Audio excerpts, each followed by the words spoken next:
Hello, this is Books of the Stock Market. How's everyone doing? As for me, I came back from my run and I feel pretty good. I had to run inside today because it snowed around 5 to 6 inches and I don't really want to run in the snow. Other than that, I've been thinking about uploading another set of videos on Sundays where I would cover news that impacts the financial markets. By the time people are watching this video, the first video should be up and hopefully that video series takes off. With that out of the way, let's move on to today's video.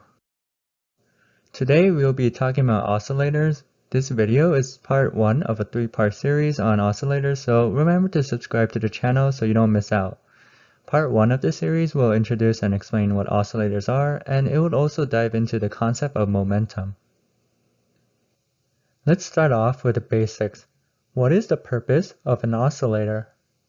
As shown in the previous video on moving averages, many indicators do not work well in a sideways trading market. An oscillator is pretty useful in a non-trending market. They're useful in a non-trending market because they can signal short-term market extremes where the market would be overbought or oversold. It can also signal changes in momentum. Now, let's move on to how to read an oscillator. If the oscillator reaches extreme levels, this means that the price is overextended and a period of consolidation or contraction will come. If the oscillator line is in the lower extreme of the indicator, then it is considered to be a buy signal if it follows the current trend. On the other hand, if the oscillator line is in the upper extreme of the indicator, then it is considered to be a sell signal if it follows the current trend. Here is an example that will clarify what I said in the previous slide. Here we have SPY on the daily time frame, and I put an oscillator called the RSI. I'll cover the RSI in detail in the next video, so I'll just simply say that the RSI tells when the market is overbought or oversold. Just for explanation's sake, I'll put this purple line that will represent the midpoint of the indicator. When price is in the upper half or the lower half of the indicator, it means that price action is bullish or bearish respectively. However, if price action goes to the upper extremes, it is considered to be overbought and people should consider it as a sell signal. On the other hand, if price action goes to the lower extremes, it is considered to be oversold and people should consider it as a buy signal. However, it is not as simple as that, and it really depends if the oscillator is following the current trend. I'll explain this concept further in a few seconds. Now that we know the basics of how to read an oscillator, let's talk about the complexities that come with reading an oscillator. As mentioned before, an oscillator signals when the market is overbought or oversold. However, it is more complex than that.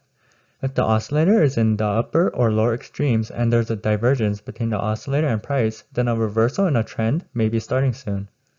Furthermore, crossing the midpoint line is an important signal. However, it is only considered a valid signal if it is following the direction of the price. If what I said was a bit confusing, then this example should help clear it all up. This is Ethereum, and we see that I put the RSI as our oscillator. I don't usually use an oscillator for cryptocurrencies because they can be overbought or oversold for an extended period of time, but it should be fine for this example. Here we see the times when Ethereum was overbought, and here we see the times when Ethereum was oversold. Let's now look at this area. Here we see a negative or bearish divergence between price and RSI. For instance, we see that price is making higher highs, but the RSI is making lower highs. As there is a negative divergence between price and RSI, it can foreshadow a decrease in price as RSI is not confirming the uptrend price action.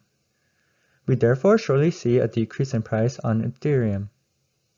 From here on out, things should get a bit easier as almost all oscillators could be read in a similar fashion. For instance, let's introduce momentum and see that it is basically read in the same way. Momentum measures the velocity of price changes. It does this by subtracting the furthest day's closing price from the latest day's closing price. For instance, if you have a 10-day momentum indicator on your graph, then you'll subtract the latest closing price and the 10 days ago closing price. As with all indicators, this indicator can be set to have various time periods that help control the sensitivity of the indicator. For instance, a 10-day momentum indicator will have more sharp peaks and troughs, while a 100-day momentum indicator will be much smoother and give less signals. Now I'm going to explain an important concept of how momentum precedes price. First, when price rises and the momentum line is above zero, then the uptrend is accelerating. However, if the momentum line flattens out and goes towards zero, then price is climbing at a slower rate, so the uptrend is losing momentum. If the momentum line moves below zero, then a near-term downtrend will start soon and price will drop. Here, we see that momentum is forecasting price and it therefore precedes price. Finally, if momentum continues to drop, then the downtrend is accelerating. Let's once again look at Ethereum. Here, we see momentum is rising, and price is also rising. This means that the uptrend has strong momentum and it is accelerating. Here, we see momentum drop, and this causes price to consolidate. Price consolidates and does not continue to fall because we see that the momentum line bounces off the zero line. Here, we see momentum fall below zero, and we see that price follows and produces a short-term downtrend. Let's now talk about crossing the zero line or the midpoint line in more detail. Crossing above the zero line is a buy signal, while crossing below the zero line is a sell signal. However, it is important to note that crossing above the zero line is only a buy signal in an uptrend. Likewise, crossing below the zero line is only a sell signal in a downtrend. So far, I emphasized the idea that the indicator has to match price action in order for it to be considered as a valid signal. This is important to remember because trading against the trend will most likely cause you to lose money. Here, we have another indicator called the rate of change. This indicator has this formula where it can also be adjusted to have a shorter or longer time frame.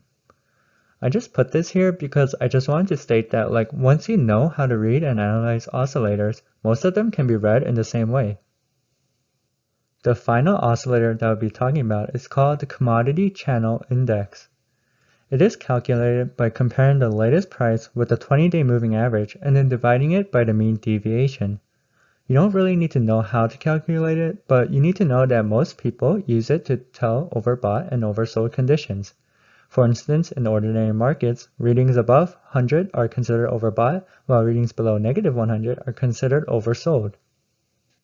Here we have Ethereum with the Commodity Channel Index. As you can see, it is trading way above 100, so what do we do? Well, we can use this point and draw a horizontal line and compare it so that we can see if it's relatively overbought or oversold. From this indicator, we can see that it is on the verge of being overbought, but it can still climb higher, as there are peaks that are way above this purple line. Well, that's it for this video. I hope everyone learned as much as I did reading a book, as that is the whole point of this channel. In this video, I introduced the topic on oscillators, and the next video will be talking about different oscillators and other more complex concepts. So if you don't want to miss out on these topics, please subscribe to the channel. If you enjoyed this video and felt like you learned something new, like this video as it really supports the channel. If you have any questions, leave a comment below and I'll try my best to answer all the questions. Well, this is Books of the Stock Market, and I'll see you guys next Wednesday at 3 p.m. Central Time. Thanks.